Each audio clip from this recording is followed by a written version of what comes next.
Hi, Tony. Hey, Cody. Hey, everybody. Welcome to this week's Trout Shout. Music.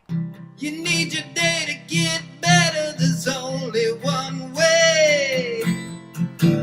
Trout Shout. I'm here with Cody. What's your last name, Cody? Kivachik. I'm not even going to try. We're here to No, talk. you should try. Kapachek? No. Ki, Ki, va, va, chick. chick. Yeah. Ki, va, chick. Perfect. Everybody give it a Trout try. Shout. So we're here to talk about the upcoming One Night. One night, One Night. What day is that? March 10th, What time is that? 5 o'clock. 5 o'clock.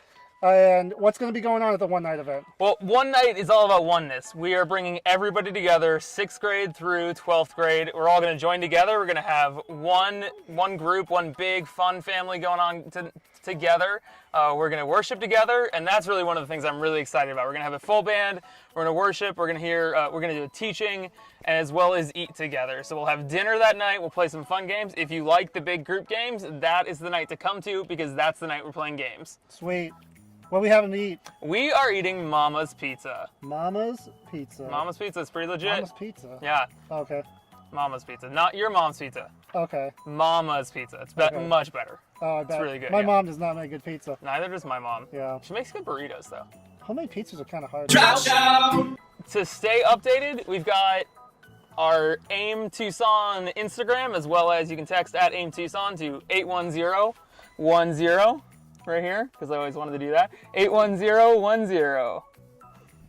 Well, that's all for the Trout Shout. See you guys later. Trout shout over and out. Trout That is it. Shout. Oh.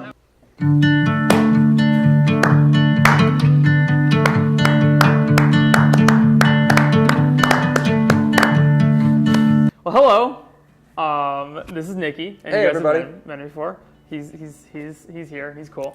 I'm Cody, obviously. But we wanted to talk to you guys. We're finishing up this series about serving today with I think probably one of the most important parts about it, and really the heart of like why we're serving and why we're giving to others. And so Nicky and I are gonna do something today where we go through the Bible and just kind of analyze some stuff that Jesus was saying. It's really important that we know how to do that we can say like, all right, here's what he's saying, but really what is he saying? So that's why I brought Nicky here, because Nicky's good at that, and I like having conversations with him. So we're going to start in the book of Matthew, verses 1 through 4. So it's when Jesus is giving the Sermon on the Mount, and he's giving and teaching about giving to the needy. So we're going to jump in with verse 1, and we're just going to go verse by verse. So if you have a Bible, pull it out now and join along with us. There's Bibles there for you. We'll give you some time.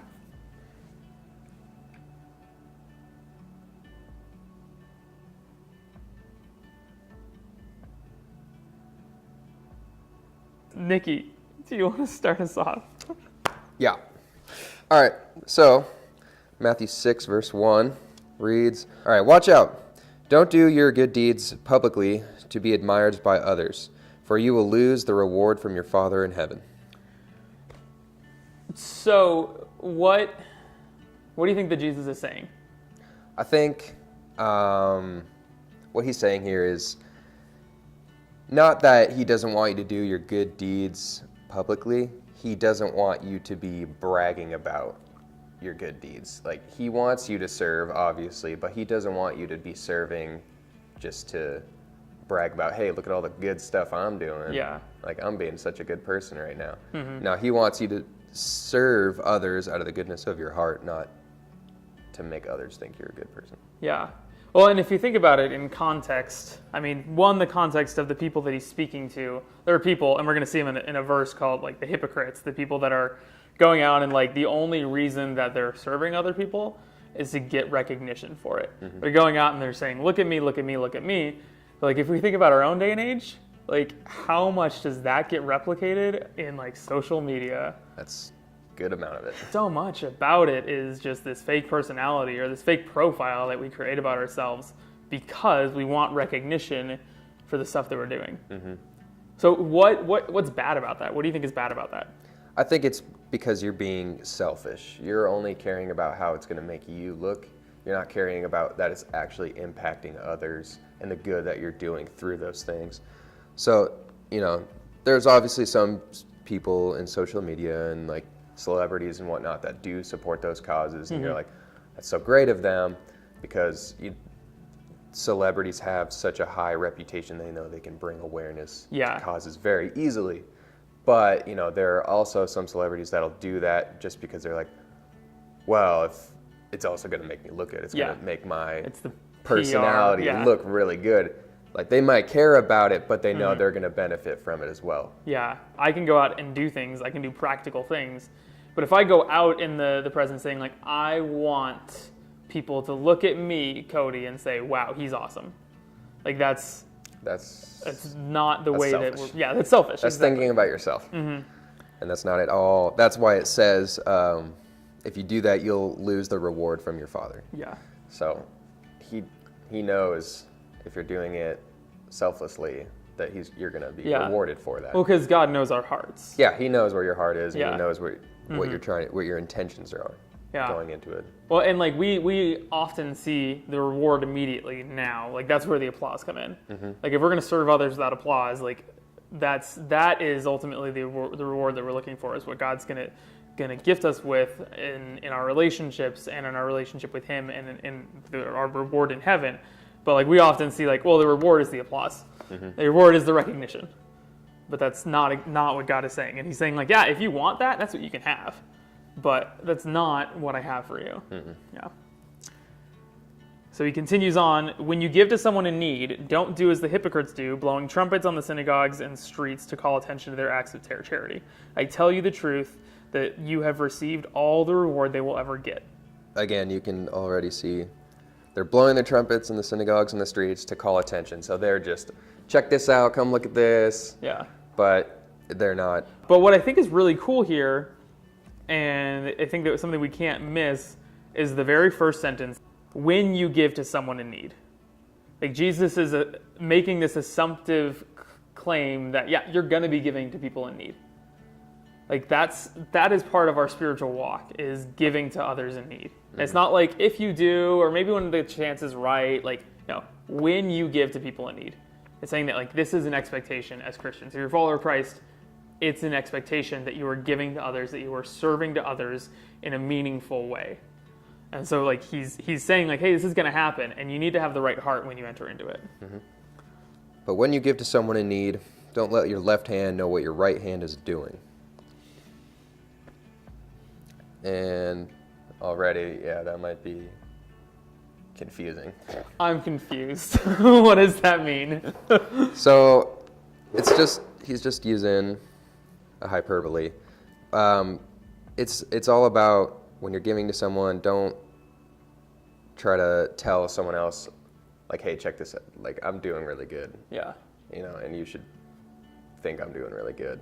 It's just, when you do something good serving, you'll know the good feeling. You shouldn't be seeking it out from others. Yeah. Like, you'll feel good yourself because you're like, man, I feel great because I just did this awesome thing, and that's what I want to recreate, not this, oh, how can I get other people to think I'm awesome? Yeah. If we go in that, like, I want to serve other people. I want to help the homeless. I want to help people at the church. I want to help little kids have a relationship with Jesus. Like, if we go into with that mindset, and it's like, yeah, it's okay for other people to see and recognize what you're doing, but that's not why we're getting into it. And that's not why we're serving other people. We're serving it for ultimately the motivation within our heart. Right. Yeah. So finally he says, give your gifts in private, and your Father who sees everything will reward you. I guess it could be referred to as your tithes and your offerings. So when you do that, he wants you to do it, not just, look at all this money I'm giving to the church, look at how much I'm tithing, check this out, I'm doing really good because I give a lot of money. It's, do it where I'm just supporting the church. You don't have to brag about it, you don't have to tell anybody, just support the church and give out of the goodness of your heart, not just because you want more of the attention again. It's more of you just want to please your Father. So at the end of the day, what does that leave us with? We're going to look at these 4 verses, and we're going to take something away from it. What does it really come down to?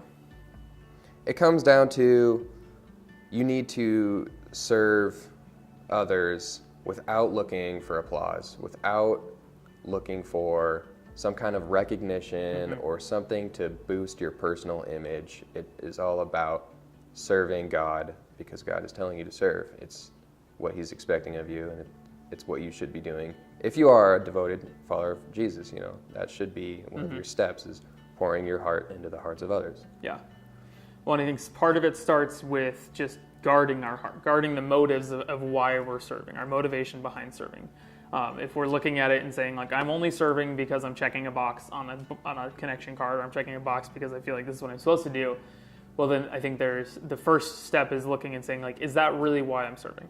Am I helping others and stepping out in that service because I genuinely want to help other people? I think some of that, like, we can also get into the gray area. It's like, well, you know what? I don't necessarily feel it yet, so I'm not going to serve until I do. And it's like, but some of it all comes together when we take that step of faith. Because I think there's times where we just step out into things and God multiplies and blesses that thing. Like, service is one of those things that I think that unless we actually go out and do it, that we're not really going to experience what God has for us. But if we're doing it solely because we're saying, I want to be noticed, and it's not real service. Then you have the bad motives altogether. Yeah. And you shouldn't really put yourself out there if you don't have a heart for it. You shouldn't, just because someone's telling you, check this box to serve. I mean, I get what you're saying. It is something that you'll feel if you just do it. Like, you'll feel the Holy Spirit working in you through that. But if you're just being told to do it and you're doing it, then you're just not at all, you don't really care, you know, then the people you're serving are going to get a reflection of that. Yeah. They're going to get that feeling of, well, he's just kind of doing the bare minimum. So I guess part of it just starts with checking your heart. Yeah, it's like a big faith check. Just, where are you in your walk? And if you're not there, how can you get yourself there? Yeah, and I think that is probably one of the best way to put it. If you're not there, then how can you get there? Because in our walk with Christ, it's all about next steps. Ultimately, in your journey, ultimately in your faith, service is a part of that. Like, there's nothing about following Jesus that says it's okay never to serve. Like, that's always got to be a part of our walk. We're always going to grow, and we're always going to understand Christ in a new way. Like, and if we don't, if we aren't serving others, or if we never take that step, like, we are not living the life that God created us for. Like, there's so much fulfillment, there's so much blessing in it that we receive. Like, when we're doing it with a heart for other people, we get so much out of it. It's crazy. And if we don't ever take that step, then we are never fulfilling what God has created us for. We're never really living in the purpose and the potential. Like, everybody has a potential in Christ that's greater than what we can even begin to imagine. And like Jesus said, I came to give a rich and satisfying life. Like, some of that satisfaction, some of that rich and satisfying life comes when we serve others. So if we're not there, how do we get there? Like, if we're not there, how do we take that step? Yeah, there's plenty of ways. If you're struggling with serving, great. You have all Life Transformation Bibles. There's a section in the beginning about, well, there's several readings in the beginning, but there's one about serving. Yeah. Right here, bam, page A38. And it's just daily readings about serving. There's all these things. You can pray about serving. You can talk to your pastors about serving, your family about serving. How someone you know that could shed light and help you learn more about serving. And if it's the same thing with tithe, there's another section for tithe. There's pastors, friends, family, anyone you can talk to. Yeah. And pray to God, talk to him about it. I mean, he's really going to be the one who's weighing it on your heart. So I think if you're struggling with it, just pray. God says, don't worry about something, just pray. Yeah, and Nicky said, like, if you guys don't have this book, if you don't have a copy of the Life Transformation Bible, we have hundreds, if not thousands, here at the church that we give away. And there are readings every single day about so many different topics. So if you're like a middle schooler or high schooler, grab one. Talk to the leader, whoever's in the class with you, and grab one, because there's so much good stuff in here. There's so much stuff about just walking out our faith and what it means to do that. So if we leave with anything, serve others without applause, and starts with our heart.